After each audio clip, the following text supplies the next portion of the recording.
What up, my freaks? RuinusInsight here with part lucky number 13 of my Total War Warhammer 3 modded Tzarina Katarin Immortal Empires campaign. So as we saw last time, we have destroyed Azazel by taking the Tower of Crack and destroying the last of his armies, and have put Clan Molder on the back foot as well. They are down to 0 and only have a slight remnant of an army remaining. Should be gone next turn, and it's about time as Archaon has declared war on us, and we've got enemies coming at us all over the place. That said, I am happy with that, and we are going to start separating our armies a little bit out of this area. We will still need to watch Wulfric, and I'm sure that he will come for us and attempt to take Castle Alexandrinov or Erengrad, well, hopefully by then we'll be prepared. In terms of what we gotta do this time, we retake the Temple of Heimkel and then head down here and around with Tzarina Katarin to get Archie, and we probably want to delete his faction if we can, depending on how far southward he's gone. Can't quite tell where his territories are. Wait, does he took the plains of Zhenbai from the Maggot host? Oh, that's interesting. Wait, let me just see here. Do the Maggot hosts not have a... Let's see, they have 5 territories, and they have a territory down there. Oh, they took the Challenge Stone, yeah, so his new capital is at the Challenge Stone, but that's pretty darn far, looping all the way down there. It would be quite the issue. We need to connect with Malice Darkblade because we need to give somebody these chaotic territories, or these guys will simply resettle them.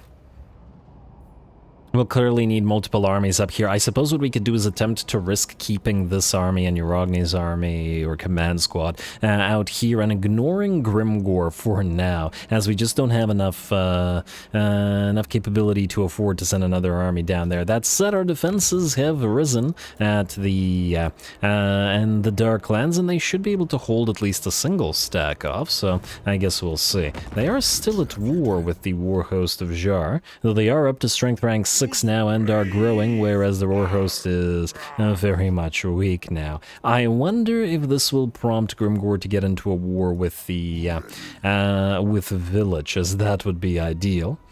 Or at least into war with somebody rather than us before we come down here. But anyway, we could probably also set up a sort of simple, small defensive army in this sort of vein, and down here. Anyway, let's get started, shall we? As promised at the end of last episode, I sort of moved these guys around. Bledna the Defender and Igor are going to swap some units around, and we got Mother Ostanka on the field, as it only makes sense to, considering she's a legendary lord, and this doesn't cost any upkeep, which is definitely something you should make use of, even if they, because otherwise a lord would be expensive, especially at a high level. Anyway, I don't think that there's anything to do this particular turn, unless I'm mistaken. We certainly have no cash, and we have no moves remaining, so unless we're sieging something, and I'm just confused because, well, the last couple of episodes we sort of ended off sieging stuff, but it looks like we're good.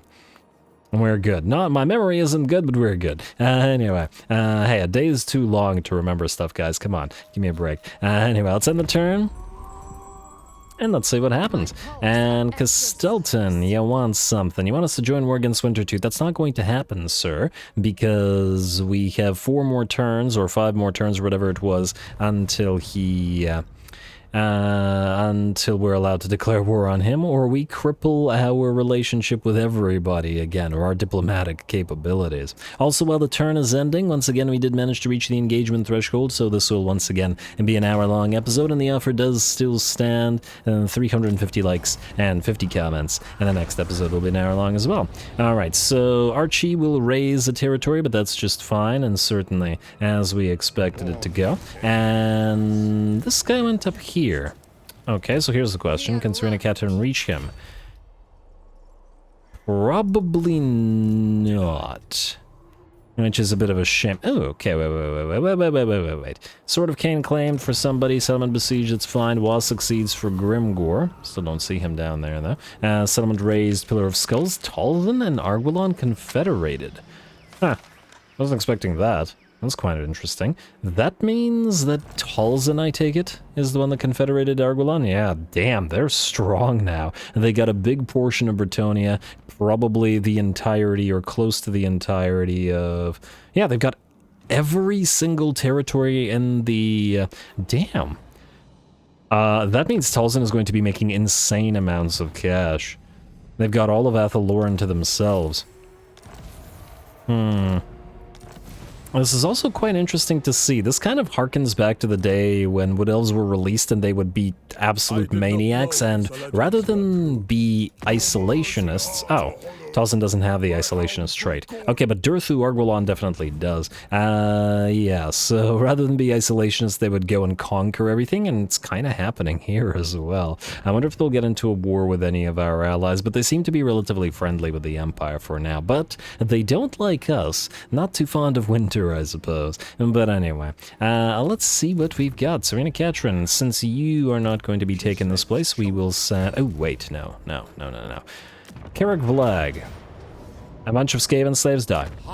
And take the limited, admittedly, but take their money. This gave us no devotion. Damn. Okay, well, that's unfortunate. We were very close. We need 460 devotion. Oh, it's only 430 devotion. But if we take another settlement, it'll increase. Oh, how the heck do we do this?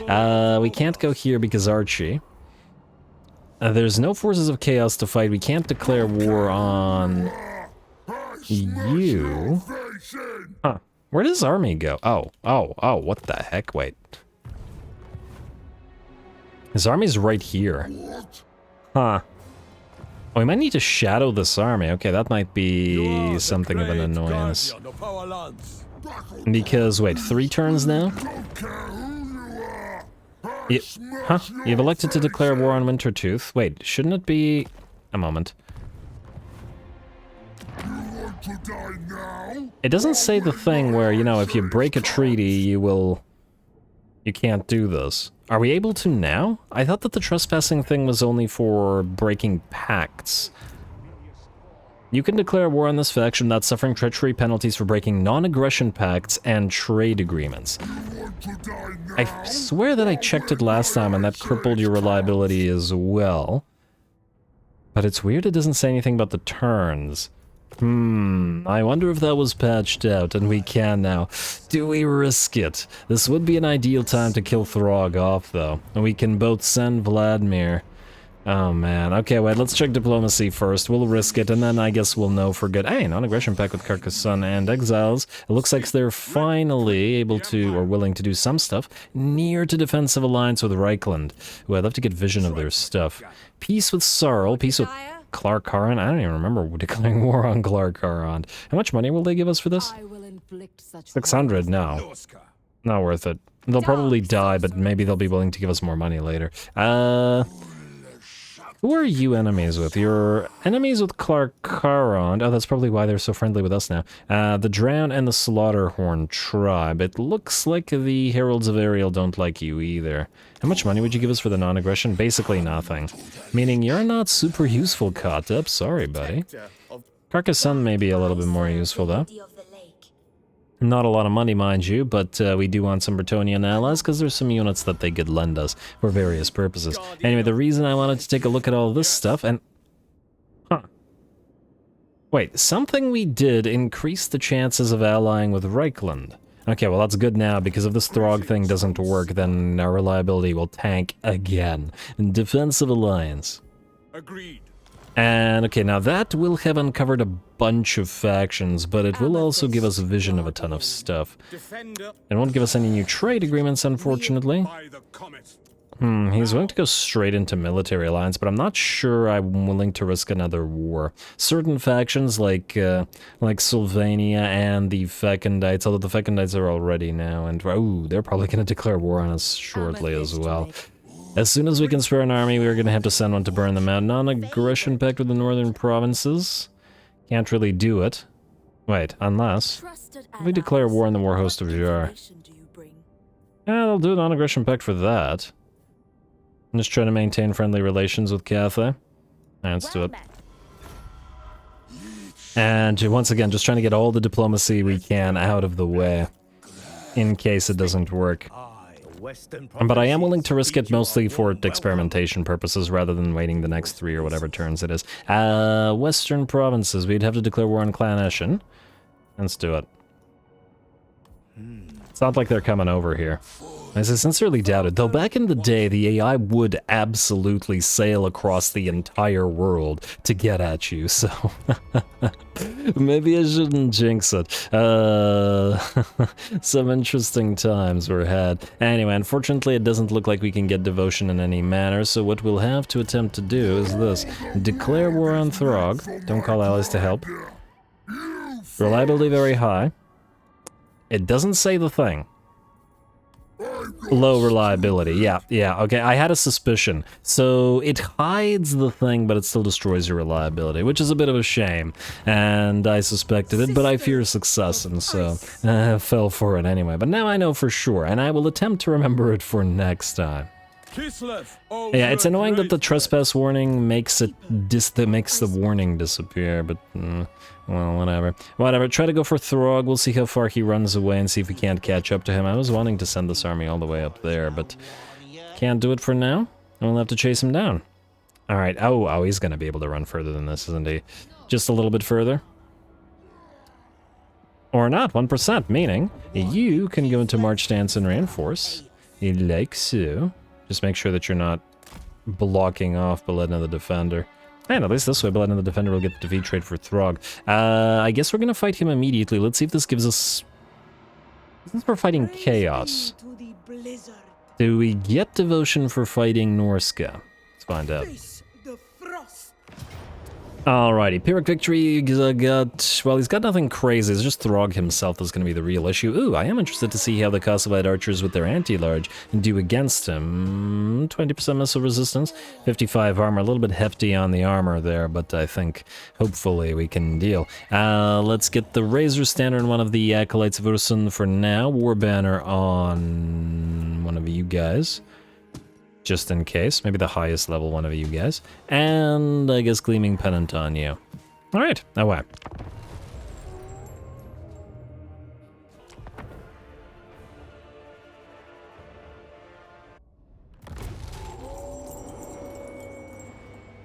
Seek the solace of the blizzard. My snows shall keep you safe this day. Alright, I don't know about the solace of the blizzard, but we'll see. Anyway, here we go. The Vomit does miss, which is lucky as that thing does quite a lot of damage, and the battle begins. We will do our best to annoy the enemy army as usual with the Kossovite archers, and now we have 6, so the 4 of them can annoy the enemy's main host, while these 2 lead the other Marauder horses around. The idea here is that the Snow Leopards are hidden, and they're quite adept at ripping cavalry apart, so we draw the horsemen close and then send the Snow Leopards at them. Of course, as soon as the... Oh, look at them go together. As soon as the Snow Leopards get close enough, they do get sighted, but they do get into combat at last and start ripping those horsemen apart and maiming them, slowing them down enough so that they can't get away. The enemy does send a bunch of infantry in to reinforce, but it looks like this Marauder horseman is, if not dead, at the very least heavily damaged to begin this battle. We're repeating the exact same thing on this side, having led away the enemy with the step distractions and sending more of our kittens in to kill them all. Looks like this Marauder horseman unit is down to half HP, and a couple more volleys from the archers and a couple more fang and claw hits from the Snow Leopards. We'll see these guys running. There we go. Though these ones I think we can probably chase down. They're not getting away from the 135 speed of those units. Out here, looks like we've gotten the enemy to actually engage in combat with our mage for some reason. Guess they're willing to fight this. Probably a bad idea on their part, especially now that we've closed the distance and applied frostbite to them. I think what might have happened here is that one of the enemy units got hit by Beledna, and by applying the frostbite to them, they were just not going to run anymore. Which certainly works out for us, as this unit is just about dead.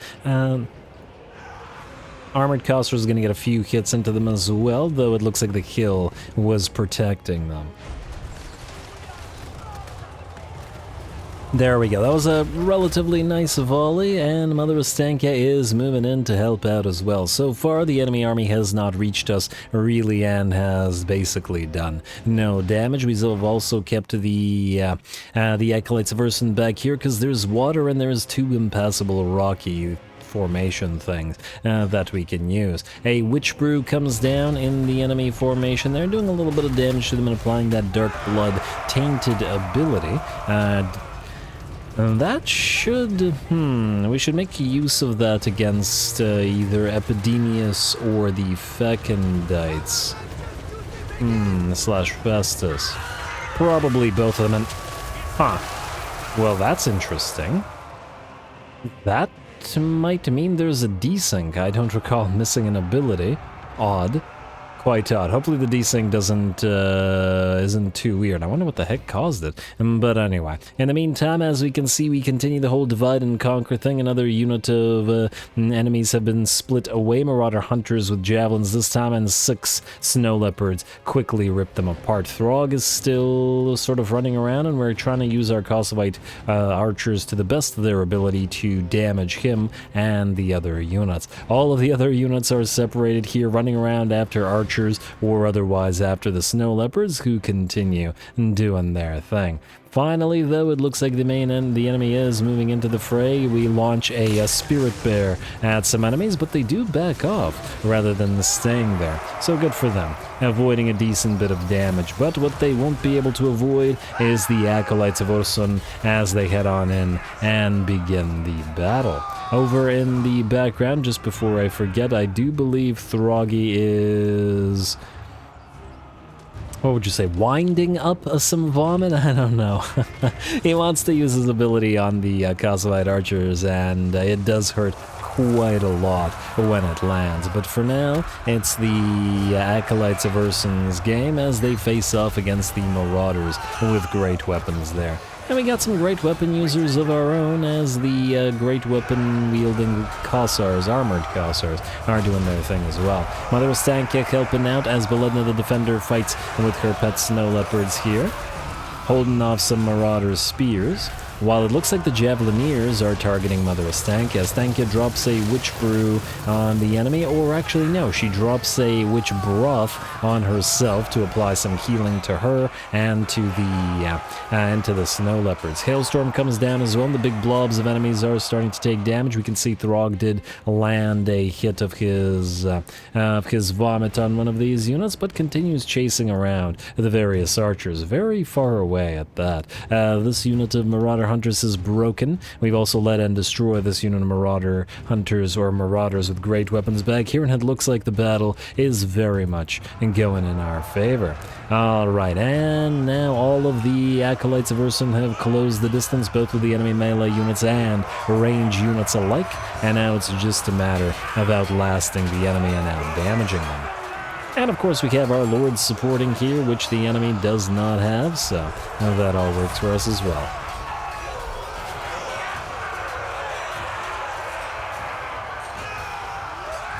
Alright, nothing to say about this tactically anymore, as the interesting part was leading the enemies around, and that part is pretty much over. Just a good old-fashioned brawl now, with support from Mother Ostanka and those maiming snow leopards there. Or is that effect from the curse rather than the maim? I'm not entirely sure. I guess it's the curse because it activates whenever Mother Ostanka hits anybody. Works for me. And it does look like, I don't know, it looks like the snow leopard sort of maim attacks, right? It's the same little claw symbol. Mother Ostanka heals herself with another Witch Broth. I think the actual fight was happening over here more at this point in the in battle. Seriously, I wonder what the heck caused the desync, and I don't recall Throgg ever joining the battle against any of the missile cab, but that's okay. Hopefully it won't be too big of a deal. Oh man. I did remove the no more effects mod for this version, so hopefully that isn't causing these things. As well as hopefully we can put it back after. Hopefully it's safe to remove, because that's what I did here. Oh, and speaking of removing it, I did test it out, and yes, indeed, the loss of that ability towards Battle Hymn affecting the enemy was caused, apparently, by the less effects mod. So I guess none of that for this particular campaign. Anyway, Throgg is done for.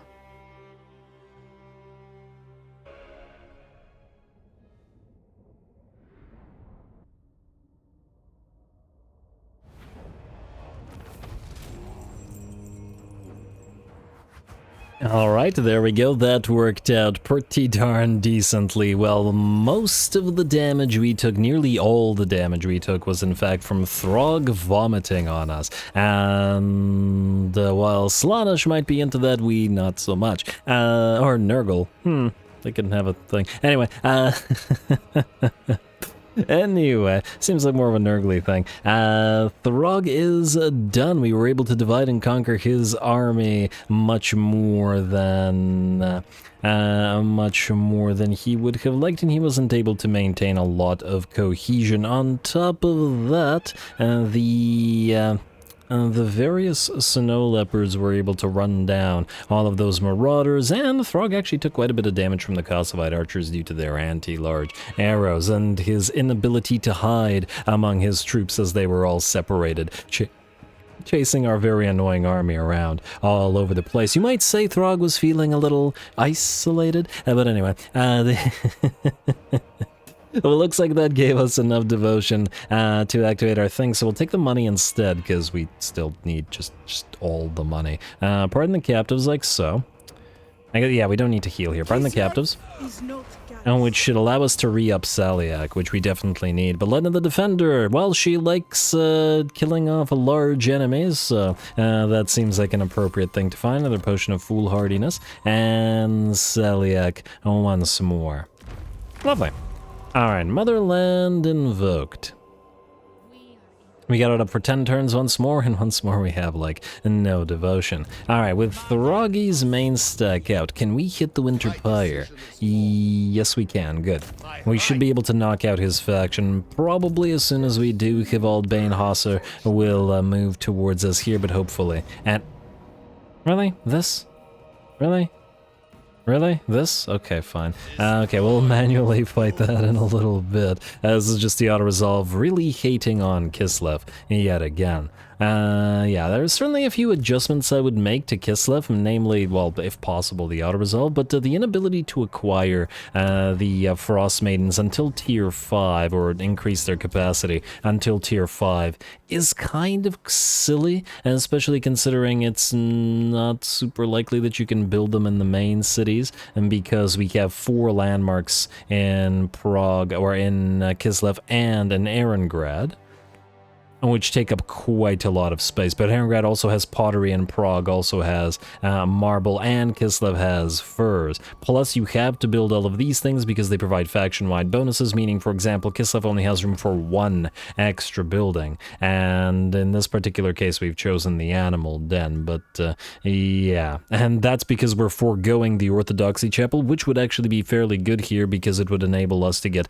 adjacency bonuses for control outside of Kislev as well. For all the other places to tier up to tier 5 is going to take a long time, and tier 5 is the only way, it seems, unless I'm mistaken, to acquire additional Frost Maiden capacity, which effectively locks you out of the Ice Court, or at the very least the Frost Maiden hero aspect of the Ice Court, which seems like a big part of Kislev, unless, and I just want to double check here, unless ice switches by virtue of having sufficient levels increase your Frost Maiden capacity, which could be an easy way to solve this thing, but it doesn't look like that's the case. I think that's a good way to do it. Say at, I don't know, rank 20, every ice switch gets a new skill called Take Apprentice and starts training a new Frost Witch, increasing your capacity by 1 at least. Frost Witch, there you go. Problem solved. Anyway, Tzarina Katarin, let's get you moving. Madurin Osinov, you are heading to the Temple of Heimkel to reclaim it. Auto-resolve. And occupy, which will bump us up. Snowflake Pendant. Power recharge plus 150%. That's a fair bit. It's a fair bit. Interesting. And Goromadni Mountains are resecured. We're going to go immediately back into... I was about to say back into Awaken the Land, but on the other hand... Well, either way, you... try to go here. Invite death. He's yours.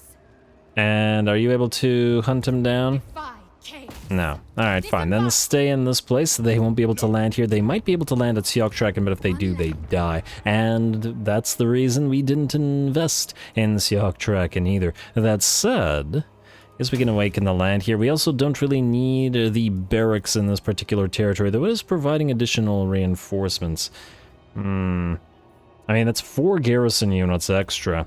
A basic stack would have a lot more trouble with this. You know what? Until our borders have been a little bit more shored up, especially on the shore, the building can stay, and just for a little while. Now, Archie, I would really love to know where you are, sir.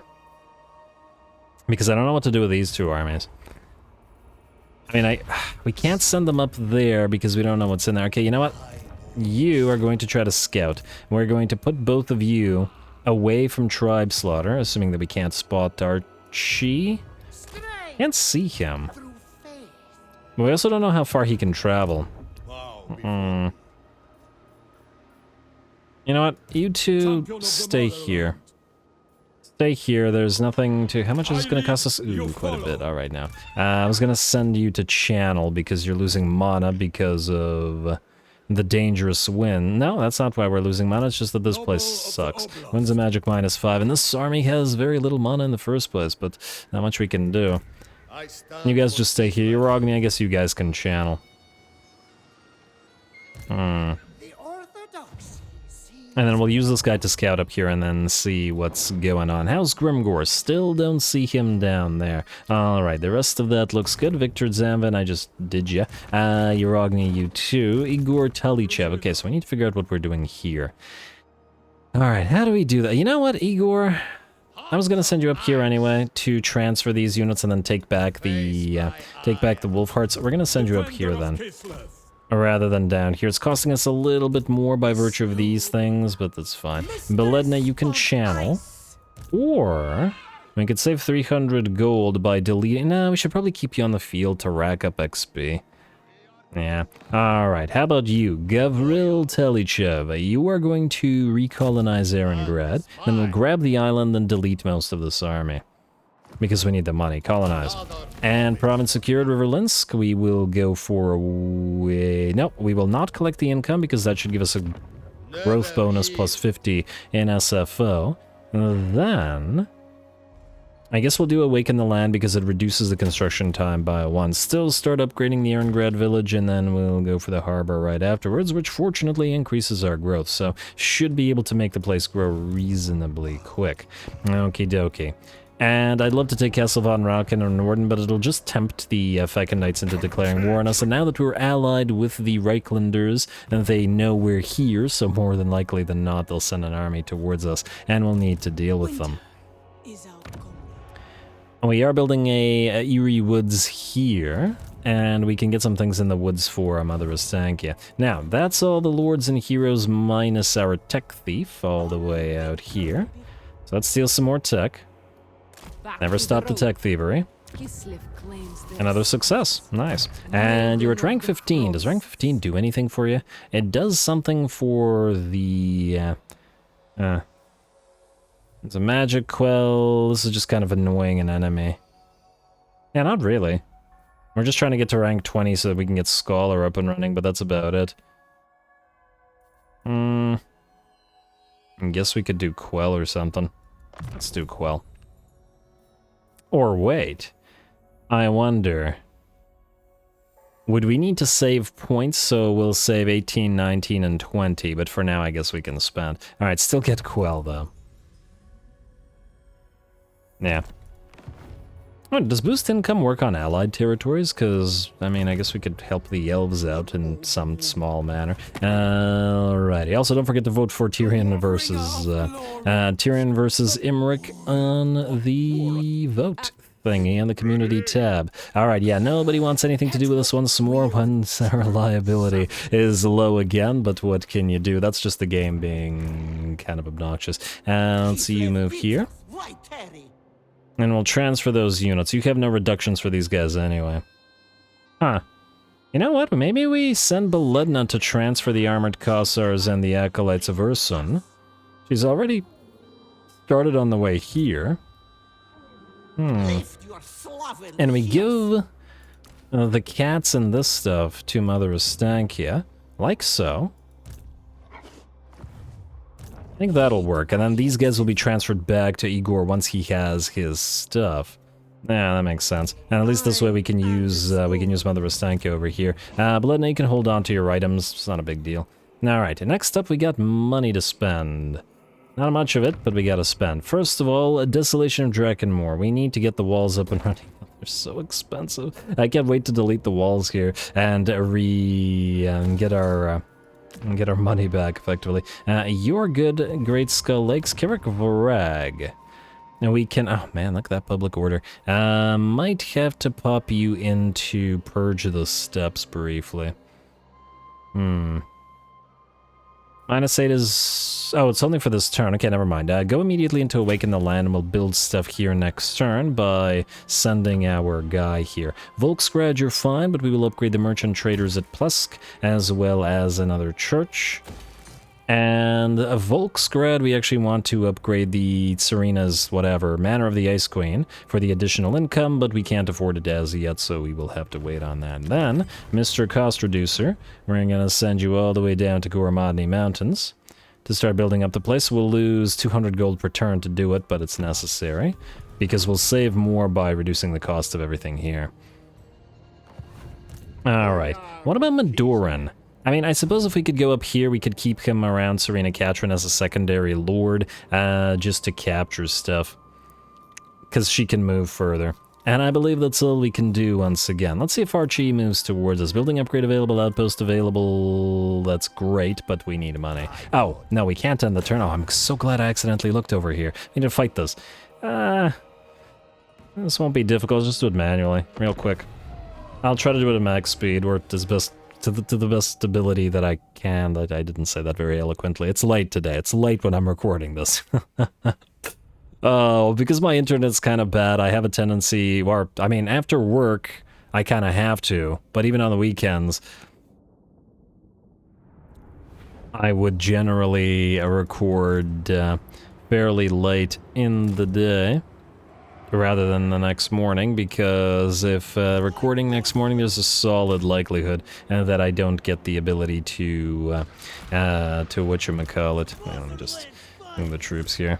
Complete the upload, because it takes ages. Let's get you guys blobbed up like so. The enemy will be moving towards us, because we can just harass them all, and like so. Okay, you. Impassable terrain, why are you like this today? Alright, fine, just whatever. Just whatever. It's not like there's a Throgg to vomit on us here. Sad Nurgle noises. Alright, anyway, you guys move in here. And you guys out front, of course, Akshina ambushers. Out here, sleds, get ready to annoy the enemy. Oh. I think the light war sleds should have Vanguard deployment. And... was just not enough difference. But then I guess if they had Vanguard deployment, they'd definitely be better than the heavy war sleds, because... you can get their armor up, but you can't get the speed up so much of the other things. And now, look at all of you guys. Y'all have war bears now. Oh, look at the war bear team. Lovely. Lovely. Anyway, start battle. Turn off skirmish mode on you guys. Is the enemy going to move towards us? He can't tell. Doesn't seem to be. Oh, they are repositioning themselves, but that's just fine. And, okay, they'll send some marauders at us. What are these? Norskanice hounds. Alright, let's group you up. All of you. Hey, oh. Skirmish mode's being wonky. It'll do that. It'll do that. Okay, I should have turned off skirmish mode. I turned it off on the Akshina ambushers, but I didn't turn it off on the war sleds. And it's not that the doggos are a threat to the war sleds, it's that our own units are a threat to the war sleds. Alright, you know what, just move through our own units, screw it. It's too tiny of a battle to care, admittedly. Ooh, trolls. Lovely. We'll wait for them to move on in, and are they really going to just ignore the main line? Okay, fine. You guys move out here then. And you all can just keep firing. Are you really all gonna blob up around them? Oh, that's your problem. Do we want to slow them down? Not sure that we do. What I do want to do is charge the war sleds into the Marauder Hunters, so we will do that in a second. You can activate the debuffs, including Tours Battle Him, which, ah, damn, I forgot to undo that mod to see if that was the case. I just upgrade all your abilities. Alright, you guys get ready to charge. And like so, and like so. Amateurs keep firing, and Celiac Lullaby is still up, but we'll activate the second one shortly. You guys can move a little bit closer now, and you guys can move a little bit closer. Not that it really matters. There's a Weirkin in there, I guess we could target you next. Next up, we'll activate Celiac's Lullaby again. What is still up? The other buffs are still up, but Tours Battle Him is not, so we'll do that. Alright. Chariots or Ice Sleds, you did your job, minus you, who got hurt charging those units, but I don't want to lose any, so we're just going to back you up. And this is a settlement, so, well, nothing is going to be a problem. Oh, I'll probably also sped this up by casting a few spells, but I get distracted by charging in. Rest of you are firing, though you're probably going to be a threat to our own units, that's fine.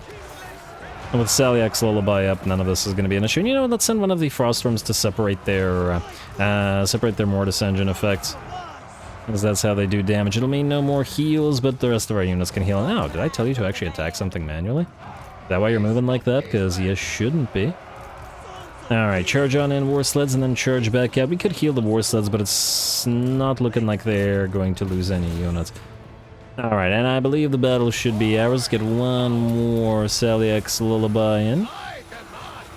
90% sure we're taking more damage from our own units' arrow rain than the enemy is. But yeah, once again, this battle just didn't feel worth fighting. Alright, and activate your abilities. You want to ice sheet everybody up? Why? Just to activate her passive ability. And a little bit of extra armor on everybody, and there it is. Alright, very nice. Okay, one last Celiac's Lullaby. Oh wait, it's after the battle's over.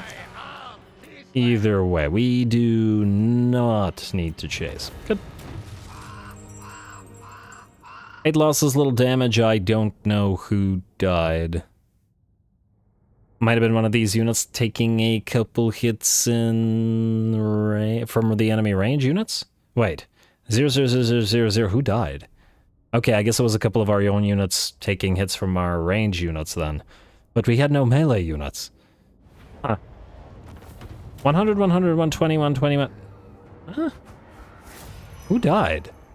Did maybe one of the... Maybe this is counting a war sled crew, because it's impossible that 8 war sleds died. The enemy got no kills. We have no losses. It must be one of the war sleds must have gotten destroyed while I wasn't paying attention, and... Yeah, it was probably 4433 or something like that. And then it's counting the 8 Streltsy or 8 crew in the single war sled. Which, fair enough. Anyway, occupy the place. Winterpire is now ours. Another Nomad Riding Master, another Hedge Wizard, a second Dawnstone, and we should be able to reach Altar Spawns. Next turn, Hivald Banehosser will probably move towards us. But that could be a good thing if he actually gives us a proper fight. Skilled Craftsman for more armor and ammunition on those war sleds, please, as we continue to move through this. We do have at least the Frostworms at a high tier, and frankly the Cossars will be at high tier as well. Ooh, wait. The Patriarch leveled up to level 15, meaning he gets another point in Sons of Kislev, meaning more reduction in cost and more leadership for our Cossars. Every reduction in cost will count. Alright, and now we can end the turn. Just look around so that I accidentally spot something, like I did for that. Man, I have such a bad tendency to forget after besieging something. And then ignoring it. Ah, there he goes. Alright, now the question is he going for that army, or is he going southward to attempt to bypass it, for example, to try to move down towards Krakadrag or something like that? Carl will want us to declare war on the Fecondites, but that's not going to happen.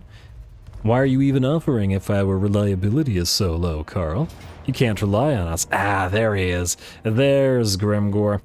Alright, valiant defeat. The problem here... Damn, he's ranked up to level 20 while fighting Zatan. Pretty nice. The big problem here Okay, yeah, we're gonna need the Urogni down here. There's no way these defenses hold. The issue is the trolls and Grimgor himself, and of course the Immortals, but how would we bring down Grimgor here?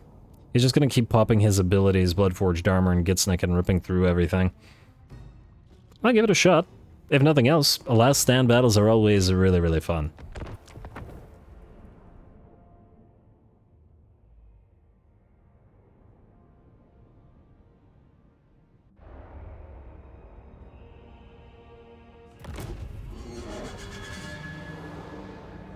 After all Kislev has endured, why would we ever quiver before these milksops? Well, you quiver before these milksops because you're going to die. Now, unfortunately, we got a very, very bad map here. While I was excited to defend against Grimgor, this particular map is just so difficult to defend unless you've got a full stack and the enemy has a single full stack. But with us outnumbered, the enemy just has too many units, and the choke points don't work super well for us here, especially at the center, whereas there's effectively a 1, 2, 3, 4, 5, 6 entrances. It's impossible to defend the center, and there's just too many sort of places that the enemy can go.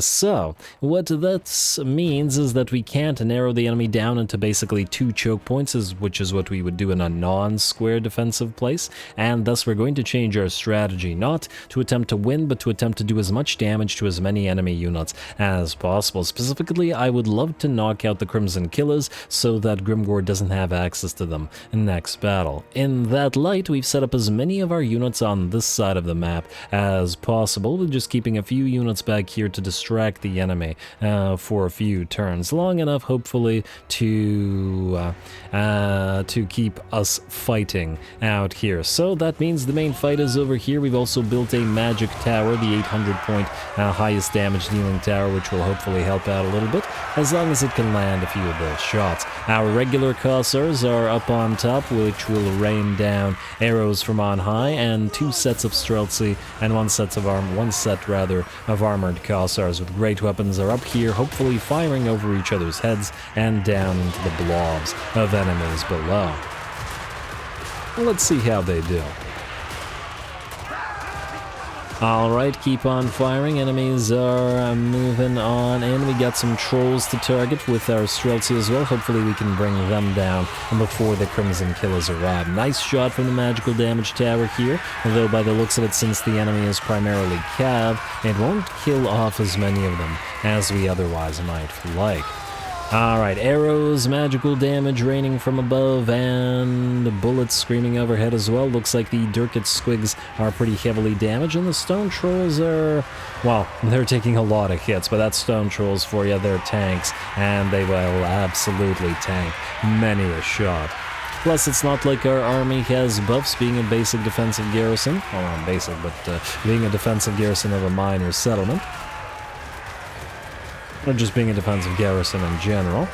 But at the very least, our units are holding ground and are still firing. The Stone Trolls are nearly out, and we will be targeting those Crimson Killers next as best we can.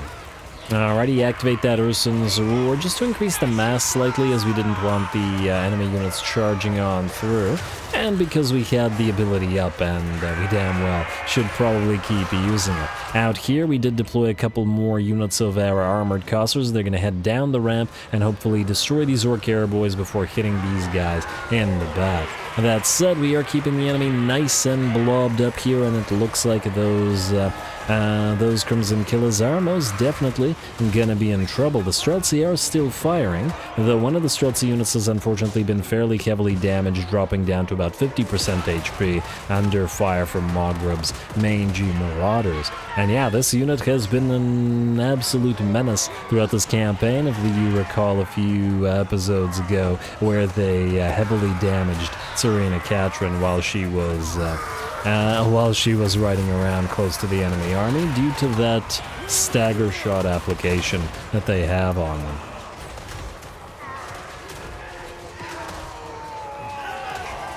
Alright, still holding the ground. Crimson Killers are down to half HP. They haven't lost a single model yet, but I believe they have an ability that prevents them from dying. I cannot die as long as leadership is higher than 50% of base. Hopefully that's going to drop soon, and they will start dropping in number, because they still got 100 units at 30% HP. Damn, that's a very nice buff. If it's a leadership and not HP, as long as you keep their leadership high, they'll never die? Wait. So are you telling me if you pop a Crown of Command on them, they can effectively... Huh. Would that make it so that they can't lose a unit?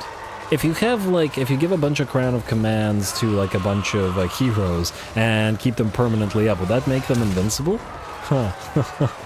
I'm almost tempted to launch greenskins just to try that out, but hey, since we're getting a DLC on them, eventually we'll hopefully be able to try it out. Anyway, the Crimson Killers have finally started to drop as they have begun to waver and will quickly lose a ton of units, and we'll book it on out of there, especially with the other units arriving and hitting them in the back. Getting a little bit of help from our Kossovite dervishes here. Oh wow, that was some loud screaming there.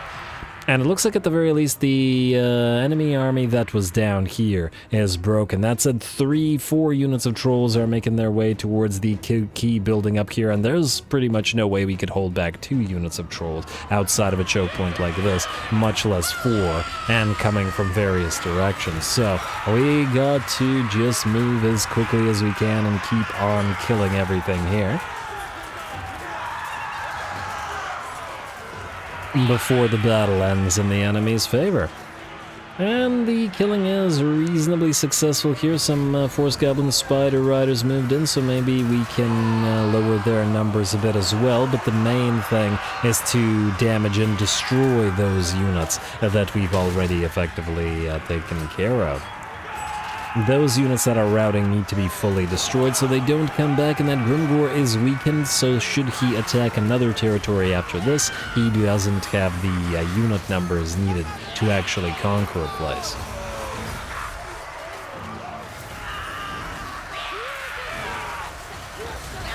And at least by the looks of it, no desync in this battle, so it's just fine. Maybe something was going on with the other one over there. Force Goblin Spider Riders are not out yet, but they are shaken. And we are trying to chase down those Orc Airboys, but it looks like they're down to 4 and the unit will be destroyed. Less enemy range units is good for us. I would have preferred those Mogreb's Mangy Marauders to be gone as well, but that's okay. Everybody keep on moving in and knocking out these units. It looks like Grimgor has nearly overrun the armored Kossars there, who've done maybe 10% damage to him.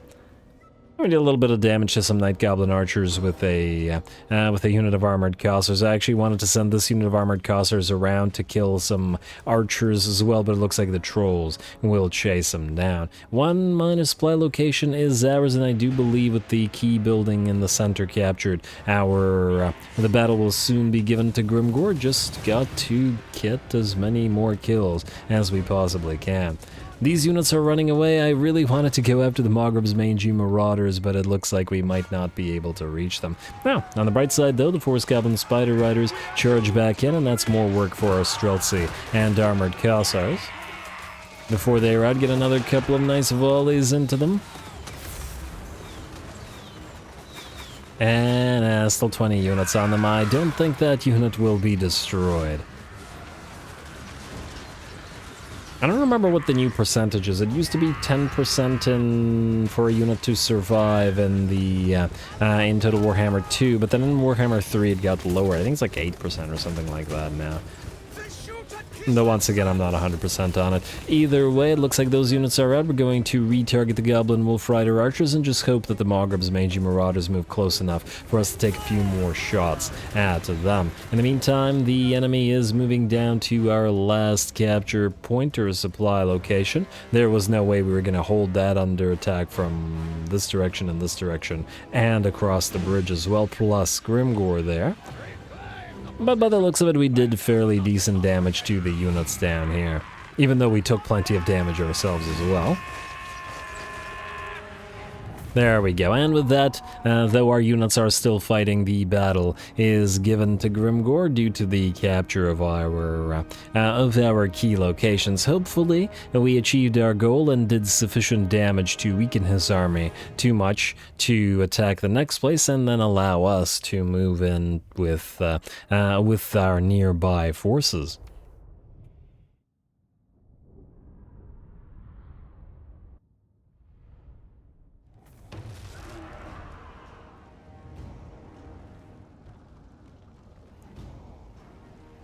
Alright, so the one thing I really, once again, hadn't considered when building up the defenses in the Darklands here are the maps. And while granted I had no way of knowing which maps we would get other than attempting to remember which maps the enemies defended on, because that is not a good map to defend on whatsoever. And this is also going to probably warrant a slight change of strategy, as in not bothering with those particular places, and in the sense that not bothering to build defenses in the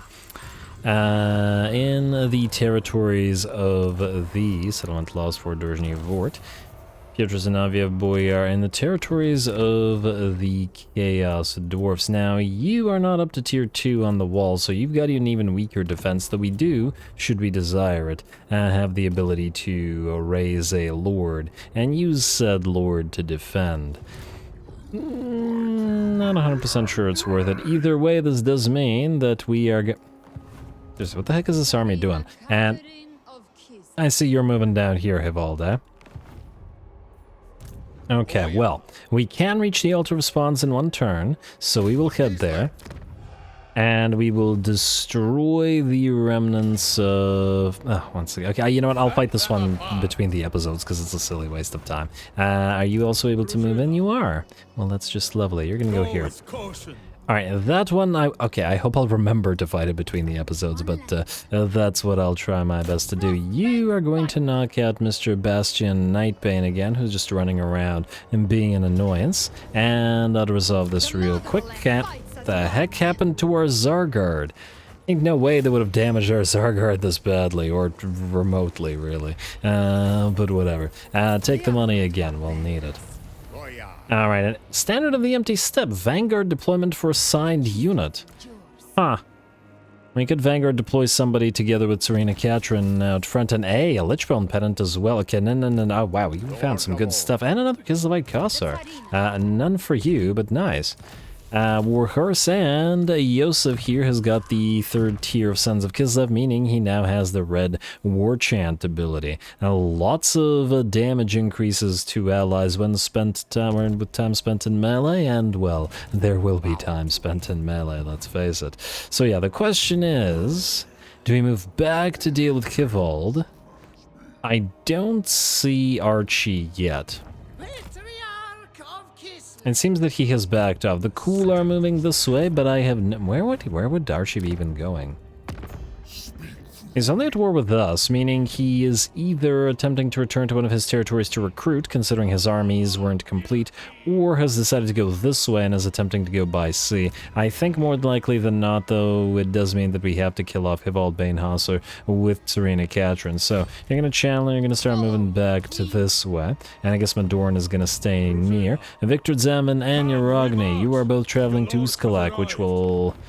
I mean, even if it gets attacked, Uskalak has walls, so it's not going to suffer the same kind of issue from Grimgor's army, especially with the lack of the Crimson Killers there. And Uragni, you're going to move this way as well. I originally wanted both of these guys to... Huh. You're telling me it's faster to cross the river than it is to cross the bridge? You know what? I don't believe you, game. I'm going to send Uragni up the road instead, because I just don't believe you. I feel like you're lying to me, and I don't appreciate it. Oh, wait, Muncho was a reinforcement, not a Wa? Huh, didn't even realize that. Also, Ottomans were at 5 out of 5, but we just lost a territory there. I think some good money in this one, at least. Okay, so I think... Grimgor will hit the Great Skull Lakes next turn, so I guess the question is, do we delete the walls and... assume that the settlement falls, or do we spend a ton of money getting, for example, you know what, Doge Surf Blades and Oath Brothers of Tor. Oh, you could get those two in there, and possibly the Mordheim Beowulfs, though I was going to give them to Mother Estankia, though I'm not entirely sure that it's worth it. It's a huge investment for not a lot right now, though it is a tier 3 town, which is unfortunate to lose. Oh, huh. The one benefit of this is Grimgor, well, the orcs have a technology which allows them to take settlements at one tier higher than they take, meaning they bring this down to tier 2 and then they take it back up to tier 3, meaning when we retake it, we'll take it to tier 2 rather than tier 1. Which ain't too bad. You know, I will think about it. Maybe.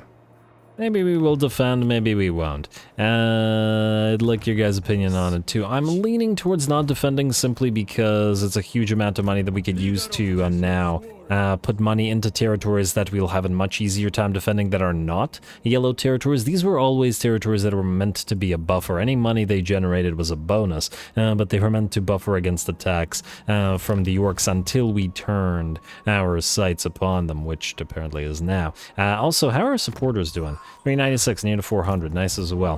Mother Estankia and Beledna the Defender. Alright, so Beledna, you're going to go transfer these to Urogny and travel this way. And Mother Estankia, you... Is that not going to trade another unit between you two? I don't think so. Too late now either way. And you're going to head up towards the Tower of Crack / Castle Alexander. Now, Gavril, you're going to briefly grab the Sea Corpse. And then head back here. Auto-resolve this pure... You know what? I was going to delete all these guys anyway. Auto-resolve. It's just fine. And then take the money. And... Come on. Give me something good. It's just going to be money, most likely.